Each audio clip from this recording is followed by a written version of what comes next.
जी जनाब, हमारी इस वीडियो में हम जो डिस्कस करने जा रहे हैं वो है, सबसे पहले एक छोटा सा कॉन्सेप्ट है वो हम डिस्कस कर लेते हैं। उसको हम कहते हैं अकाउंटिंग पीरियड। अकाउंटिंग पीरियड से क्या मुराद है? ये नॉर्मली वो पीरियड है जिस पीरियड के लिए हम फाइनेंशियल स्टेटमेंट्स तैयार करते हैं। ये नॉर्मली 12 मंथ्स का होता है और ये मुख्तलिफ मुल्कों में 12 महीने मुख्तलिफ हो सकते हैं। मिसाल के तौर पर पाकिस्तान में जो मोस्टली फाइनेंशियल जो अकाउंटिंग पीरियड चल रहा है वो जुलाई टू जून नेक्स्ट ईयर। इसका मतलब ये है कि इस वक्त जो हमारा अकाउंटिंग पीरियड पाकिस्तान में चल रहा है वो जुलाई 2024 से जून 2025 तक चल रहा है। मोस्टली कुछ इंडस्ट्रीज ऐसी हैं जिनका अकाउंटिंग पीरियड डिफरेंट हो सकता है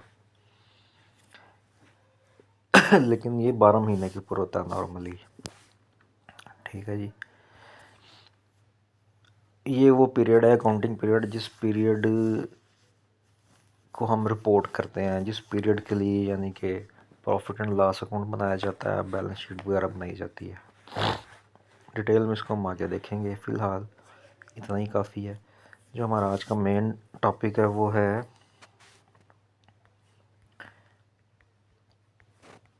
कंपोनेंट्स ऑफ फाइनेंशियल स्टेटमेंट्स।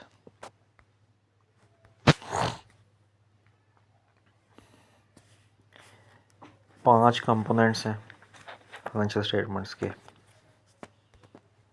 उसमें सबसे पहला उसको हम कहते हैं statement of financial position.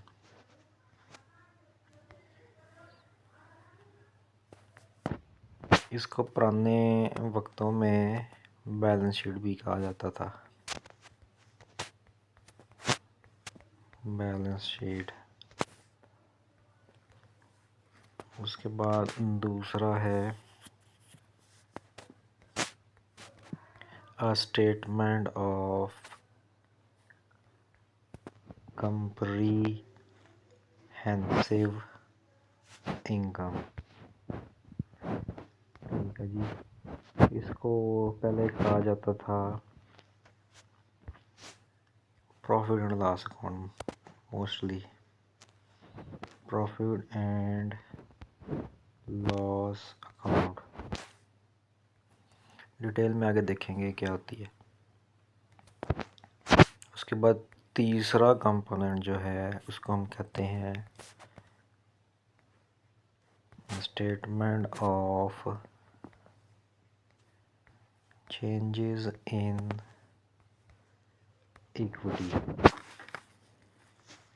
Detail इसकी देखेंगे आगे चल के। उसके बाद चौथा है स्टेटमेंट ऑफ कैश फ्लोज। और पांचवा है notes to the financial statements. ये पांच कंपोनेंट हैं। इन पांचों में से हम इस वक्त सिर्फ दो थोड़ी सी डिटेल में डिस्कस करेंगे, बाकी हम नेक्स्ट वीडियो में डिस्कस करेंगे। इनमें से पहला है statement of financial position.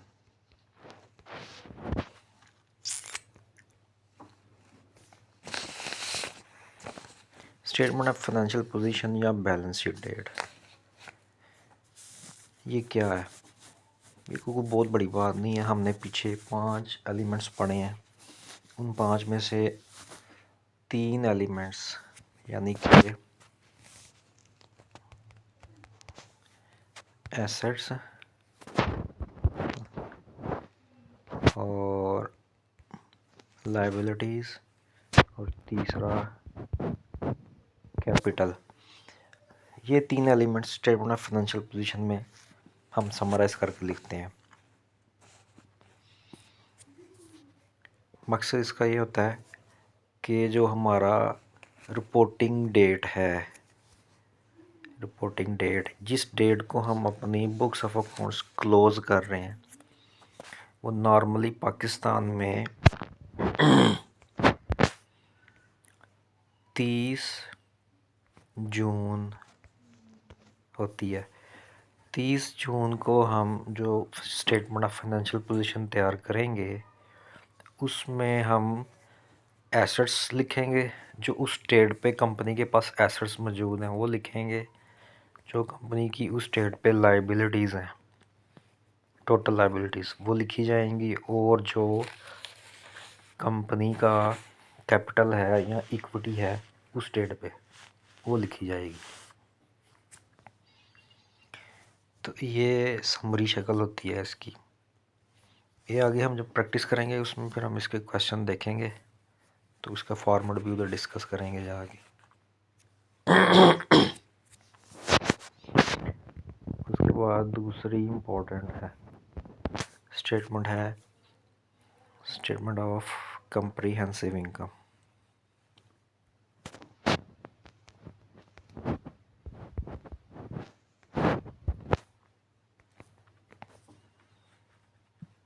Statement of comprehensive income के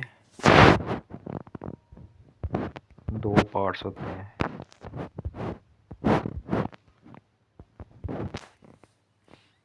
पहले पार्ट को हम कहते हैं स्टेटमेंट ऑफ प्रॉफिट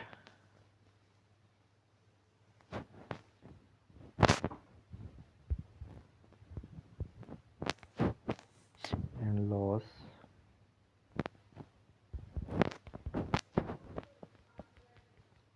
प्रॉफिट और लॉस। दूसरे को हम कहते हैं statement of other comprehensive income.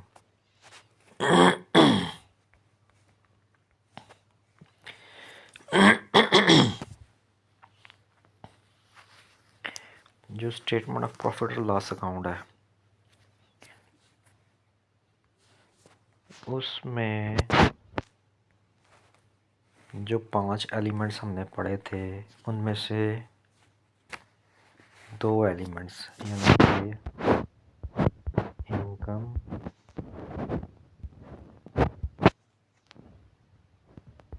और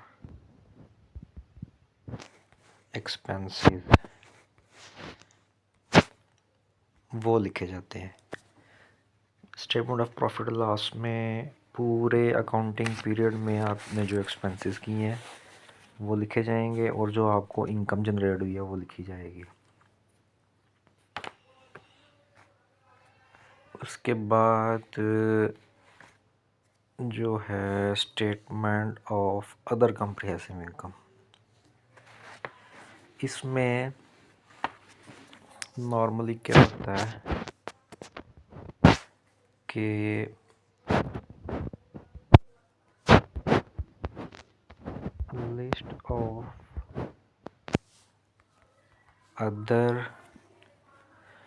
लिस्ट ऑफ अदर गेन्स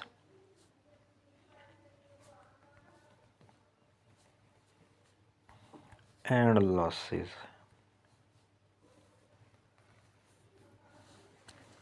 वो नोट किए जाते हैं।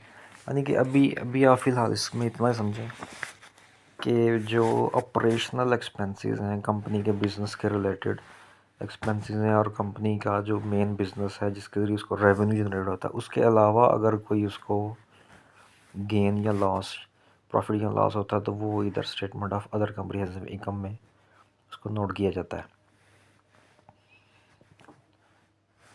फ़िलहाल अभी इसमें आप इतना ही समझें।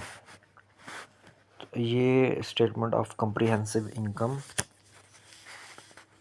का स्ट्रक्चर है। आगे हम जब इसकी प्रैक्टिस करेंगे तो उसमें फिर हम इसका फॉर्मूला भी देखेंगे जाके।